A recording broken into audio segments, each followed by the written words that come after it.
Great area. It's an area people want to be. It's a fast-growing area, but it hasn't outgrown itself or gotten where it's so big that it's too congested. And so, yeah, it's been a fun experience learning my way around Raleigh. Coach Wade, you and your staff were tasked with a very short amount of time to put together a very competitive roster. What were the most important characteristics that you looked for in the transfer portal or international, because you got a couple international kids too? The first thing we're looking for is guys who won. I think winning's a habit, and you want guys who have won, especially when you're taking over a program that hasn't really won. And so I think that is very important. And then you've got certain specific data points that you're looking at depending on positionally, and then you kind of roll it together based on, hey, we get this guy and here's what fits with this guy, then we get the second guy and this fits with these two, and then you kind of get it rolling downhill from there. Can you talk a little bit? There's new challenges this year as well for plays. Can you talk about how your feelings are about that and how impactful that might be for your program this year? Challenges for what? So you can challenge the challenge plays. Yeah, I mean, look, I think it's a great change. I think anything,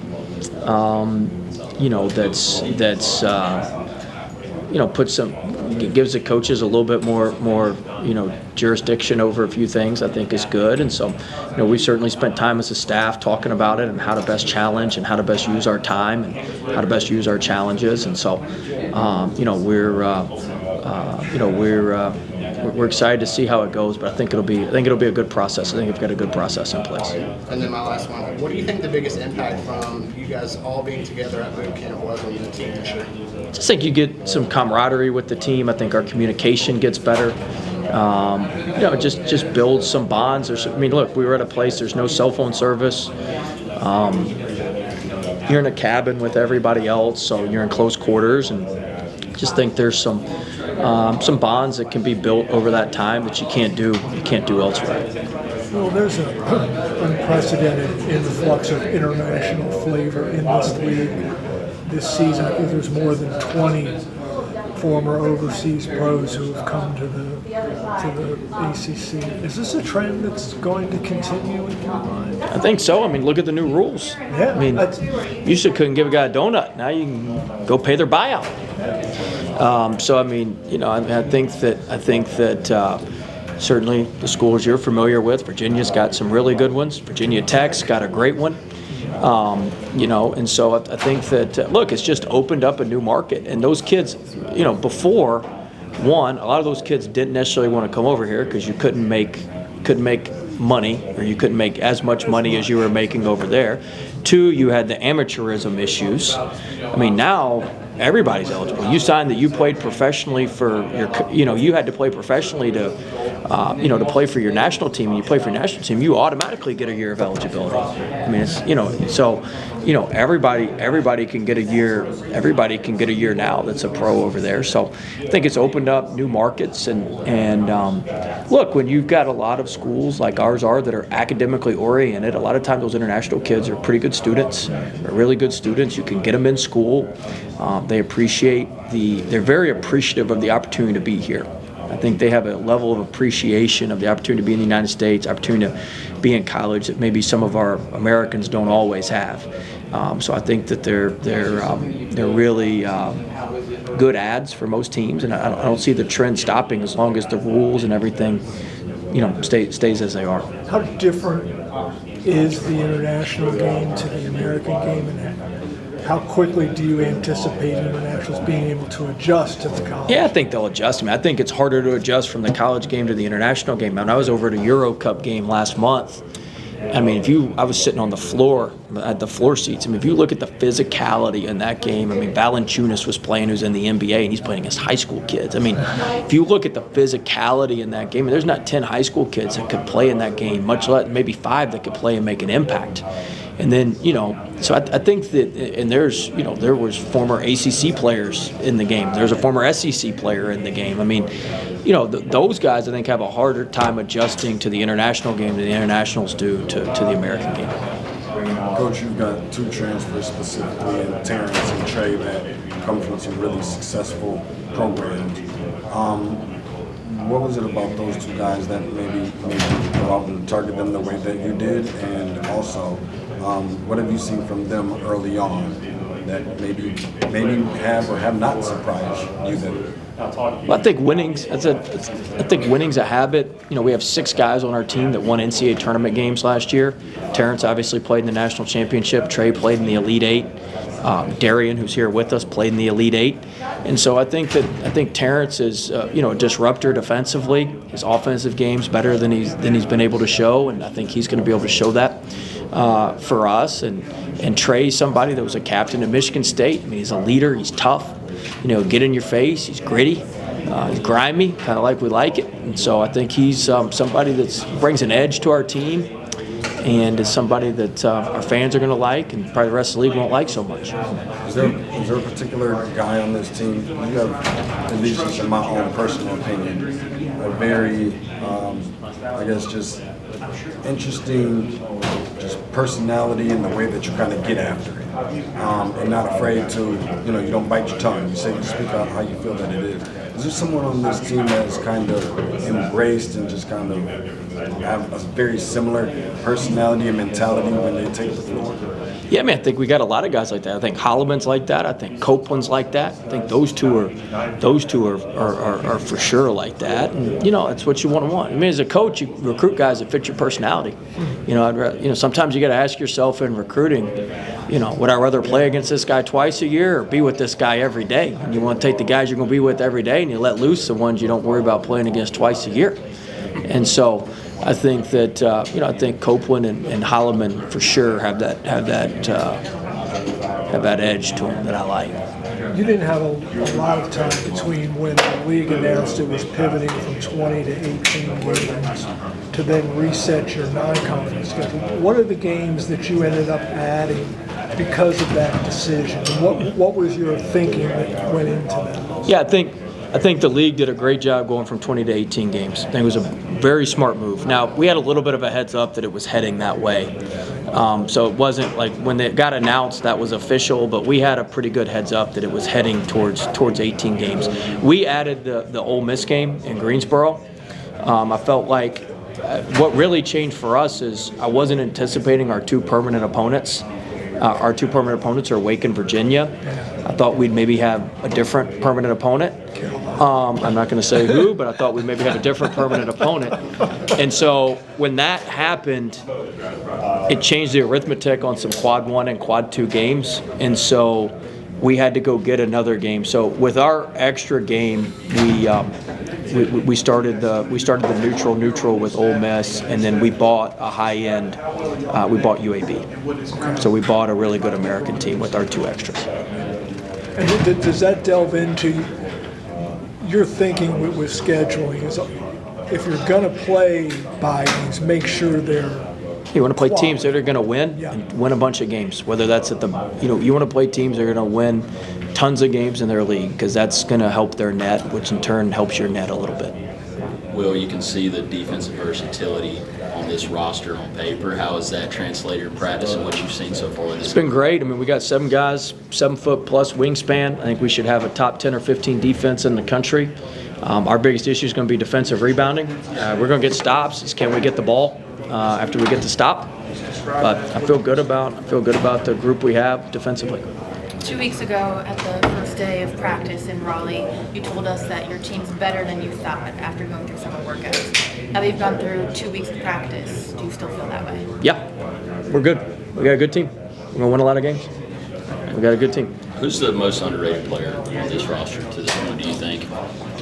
Well, about underrated, I think Paul McNeil's been really good. I mean, he averaged 4 points a game last year, so probably, doesn't jump off the radar at many people, averaging 4 points a game, but he's a really good player. He's going to he'll score 4 points by the first medium, but he's a really good player, really talented player, and I think he'll have a good year for us. What's the biggest shift you've noticed in him from earlier in the preseason to where you guys are now? I think just taking everything, I don't want to say he didn't take it seriously before, but taking everything very seriously, understanding what it means to be successful, to put yourself in position to be successful.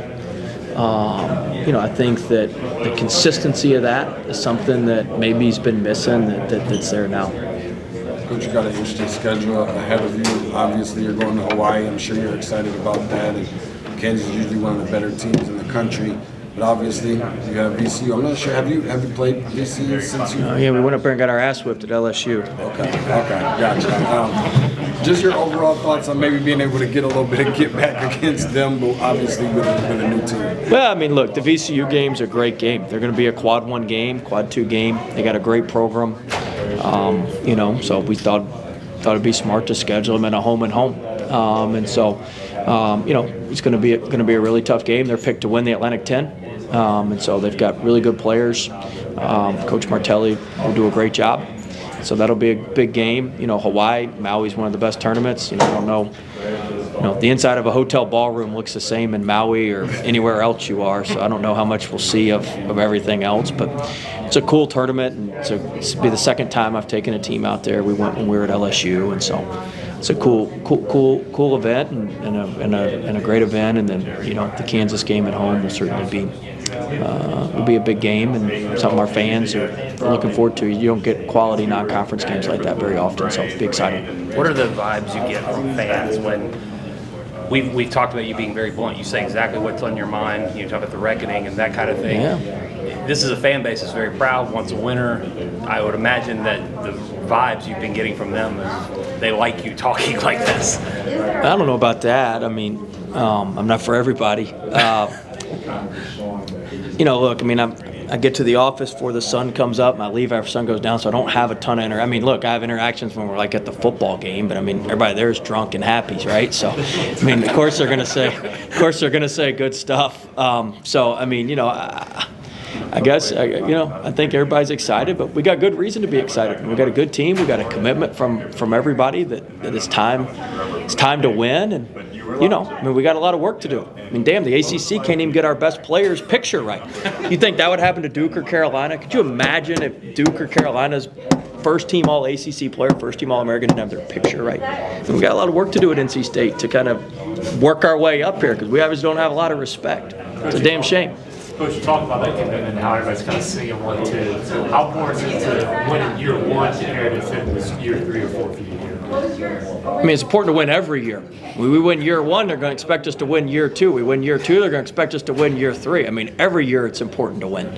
But I do think, to your point, Charlie, I think there's, you want to get the wind behind your sails. You don't want to be sailing against the wind. You want to get the wind behind your sails and get moving. And so I think that winning in year 1 will be good, and we're going to win. So I think we'll get off to we'll be able to get off to a good start, and we're excited about that. But once we win in year 1, it's not like they're like, all right, the Pac won in year 1. Let's give them a pass for year 2. It's gonna be no. Let's go win in year 2. Then every win in year 2 is gonna be let's go win in year 3. I mean that's just the way it works. How did being a student manager just shape the way you are as a coach? I think as a student manager, we got great student managers at NC State. But I think you learn to wear a lot of hats. You kind of look at things differently. That's why I always have good former players on my staff, Vernon and Adam and those guys, because I need their perspective. JoJo was a good player, so I need those guys. I need those guys' perspective on things, and I think that just gives you a different perspective on things. Coach, talking to Kyle Smith a little bit yesterday about just coaching in the Ivy League. Is there something about that league that sort of produces Power 5, Power 4 coaches? Kyle's a good coach because he won at Columbia. And I don't know if you know how hard it is to win at Columbia, but I think the only job in the Ivy League that's harder than Columbia is probably Dartmouth. Just because Dartmouth's Columbia and the Woods in New Hampshire. At least Columbia's in Harlem, New York. So, I mean, look, I think the Ivy League's a great league. I was actually texting with Coach Amaker a couple of weeks ago at Harvard. I think they're going to have a great team. I mean, you just hope that with the way basketball is now, that the Ivies don't just, because they've got different policies. So you just hope that they don't just it'll just go away. But it's a tremendous league. I mean, it's a coaches league. Got to turn around quick Friday, Saturday. I don't know if you've ever made that bus ride on Friday night between Cornell and Columbia, but it's a long ride and it ain't fun. And you're not on sleeper buses. So I mean, it's a bear of a league, and a lot of really good coaches and a lot of really good programs. And everybody in the Ivy League is now invested in basketball. It used to just be Penn and Princeton. They had their hold on it. And then Cornell under Steve Donahue showed, hey, we can win in basketball too. And then Harvard got in. Now Yale's gone all in. And, now everybody's decided they want to be good in basketball. And so it's made it a really competitive league. You have a handful of players who are having new roles this year. You're asking them to do more. I'm sure they came here because they wanted to do more. What is that like with Trey or with Terrence or with even Musa to a certain extent? I'm not asking them to do more. I don't agree with that. I don't think I'm asking them to do more. I think they've done what we've asked them to do in spurts. They haven't done it consistently or haven't been given the opportunity to do it consistently. Darian's done what we're asking him to do in the NCAA tournament. He's done what we asked him to do when they had problems at Houston when they had the kid get ejected for the elbow. He's done it and he showed he can do it, but he hasn't done it for a whole season. So we're asking them to extrapolate out and do for longer stretches of time what they've showed we can do. It's not like we're hoping that they're going to be able to do this. They've shown they've been able to do it. Trey had a higher usage rate last year. He had a lowest usage rate his sophomore year, but he had better numbers, so we're hoping he can adjust to the higher usage rate that he had his junior year with the numbers back from the sophomore year, which is so far what he's done for us through practice. Terrence was a starter for Houston up until the Arizona trip, and you could argue that he won the Arizona game in the last couple minutes, and they started somebody else at Arizona State, and that changed some of the dynamic of their team. But I mean, he was a starter on a Final Four team for half the season, and a good player. So I don't think that we're asking them to do new roles. We're asking them to do roles that they've had for a longer period of time than they've been asked to do it. So we love your stats. How, say for a 3-point percentage in practice, how does that translate to games? Well, the practice, so typically in normal shooting you could take off 11 to 12% just shooting with no defense, but I'm only giving the stats for guarded in game threes, so that those shouldn't be off much at all. You always wear those. Those should be straight up. You always wear those wristbands. Just wanted to know what they just meant to you. Oh, the wristbands? So the first one is Wade Sims, my player at LSU, who was murdered. He was murdered in 2018, the day before practice started, the year we won the SEC. Just great kid. Worst day of my coaching. Everybody always says, "Man, coach, it must have sucked to get fired." No, it sucks to watch a kid you care about, carried into the morgue out of the hospital at 3, 4 to 5 in the morning, with the bag over him. That's no fun. So just remember him. His father since passed. He wore number 44 as well. His father passed of a heart attack a couple years ago, and his mom, Faye, she's still going strong. She'll support the pack. She'll come to a few games. She's a great lady, just rock solid. And then the other one's a breathe bracelet. We do meditation, breathing exercises. Just reminds me to calm down. The last one's be better, be different, from a consultant, Phil Beckner, that we use. He was with us actually a couple weeks ago. He's an NBA trainer. Basically says the best at what they do are either better than everybody, just straight out talent, or they do things differently and have different ways to do things. So it's just a reminder that if we want to be the best, obviously we have good talent, but we got to look at things differently and do things differently. How often would you say you kind of look down at those? It seems like you intentionally wear them every day. Yeah, I've worn them for years. I've just kind of added to them, but I think that Wade was a kid who really had turned the corner and changed his life, and I was really proud of him. And it's just sometimes you look up at the clock and there's a minute 44 or 44 seconds left, and just have a piece about you that, man, we're going to figure this thing out. And, it's just a subtle reminder of how quickly things can change. Love your players, pour into your players. It was the day before practice. He was at a concert. He was protecting his friend. They were shooting at his friend. They weren't shooting at him. Went right through his head. And, just reminds me, love your guys every day. Make sure you never know when the last time you're going to see them on. And, You know, just that's it's a good reminder sometimes. That's kind of been the early reports from the players. It's not what you've done off the court. That's kind of what you've done off the court. What you know about some of the players that you have this year's lines. Is that kind of your message or your motto when you're trying to recruit players in, or on a daily basis when you talk to them? Is it more of a having a relationship with them off the court, or is it more just trying to get them coached up? No, I mean it's just you want to have relationships with them. I mean, you're with them all the time. You want them to move forward. I feel like if we move them forward off the court, they'll move forward on the court.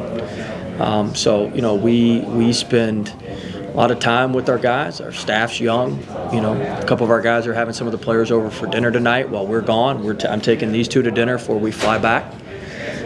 So you want to spend as much time. I want to give them a great experience. I don't ever want them to leave NC State or play for us and just say, man, he got me better basketball. I want them to know how to manage money. I want them to know how to, and I tell them, like, a lot of you guys are good enough to make the NBA. We want to make you great enough to stay.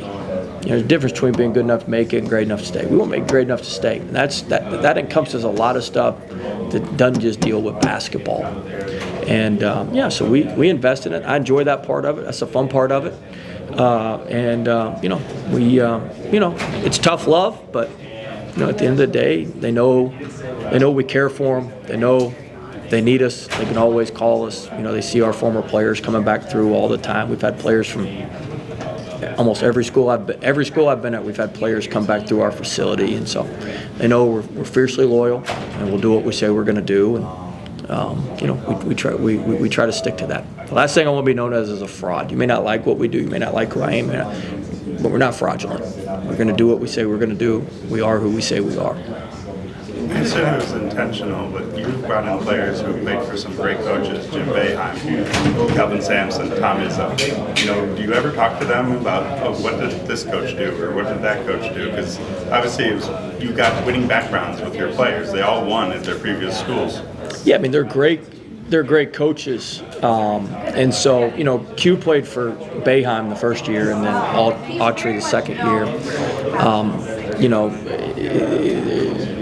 Q's experience was a little different there, so I'm not sure how much is going to translate. But certainly, I've known the Sampsons for a long time. Kelvin's son, the coach of Wading, is a good friend of mine. So, we talk frequently anyway, whether it's about whatever it may be about. We're talking, trading ideas and talking hoops. But certainly you ask their opinion on things. And Trey's I've asked Trey some things. Hey, what do they do here? What do you think about this? And how's this different? Or what do we do that's a little bit different? That sort of thing. So you get their feel on certain things, especially areas where those programs are really, really good. If you think there's a shortcoming in your program and they can help you, those guys are great coaches, and we certainly want to know. This is Vin Allen's fourth school. Have you seen him make this transition easier, knowing that he's done it before, kind of joining a new program? Yeah, and I think Vin gets a bad rap. Everybody acts like, it's just fourth school. Well, his coach, Mike Bray, left Notre Dame. His coach at Vanderbilt, he'd still be at Vanderbilt today if Jerry Stackhouse was still there. And then his last school, wasn't used properly, so he left. So I mean, it wasn't like two of them were coaching changes. I think if you talk to him today, he'd still be at Notre Dame or Vanderbilt today, probably. He's one of the finest human beings I've ever coached. He needs none of my help. He can help our players. He needs zero help from me. He's the most mature, ready person I've ever. I mean, he's engaged. He's so far ahead of most guys. He's like he's 35 years old, but he moves like he's 25. But no, he's somebody that's it's been rock solid for us, and quite frankly, I mean, he's one of our most valuable guys. Kind of like Noah's Ark. We got two of a lot of everything. We ain't got but one of him. I mean, we got 2 point guards, we got 2 shooting guards, we got 2 wings, we got 2 4-men. We can move guys around. We ain't got but one of him. So we need him to be healthy. We need him to be right. he's we can make up for a lot of stuff at some of them other spots, but there's only one of him on the boat, so we need him. We've been waiting for this season for a long time. Just seeing all of the ACC branding and being here kind of make everything feel real. Yeah, I mean, it's great, but I mean, I care about NC State. Like, the ACC is great, but I think the ACC showed us today what they think of us. So they're not real fond of us or don't pay much attention to detail to NC State. So I think we got a clear picture today of where we stand in this thing, especially where we stand in our area. So I'm worried about NC State. And we're going to worry about NC State. We're going to make NC State the best we can be. And hopefully, if we do a great job this year, maybe they'll know who we are next year at the ACC. Be nice. When basketball became a thing in your life and you made the decision that this is the course you wanted your life to take? I think, look, my mom was a principal, mom was a coach. My degree is secondary education, history and geography. I was going to be a high school history teacher, a student taught. And then the guy I worked for as a manager was like, hey, if you're going to student teach, if you're going to be a teacher, let me at least get you a graduate degree. You make a few more bucks with a graduate degree. And he kept me on as a GA, and I kind of never left. It goes back to your original question, Noah, or maybe it was Charlie who asked. But in my core, I'm a teacher. In my core, I hadn't lost being a high school teacher, and the reason I want to be a high school history teacher was to impact kids' lives. I thought you could impact kids' lives in high school. Well, you can do the same thing in college. I just didn't know it at the time. So I've kind of taken that same approach, as we move into college.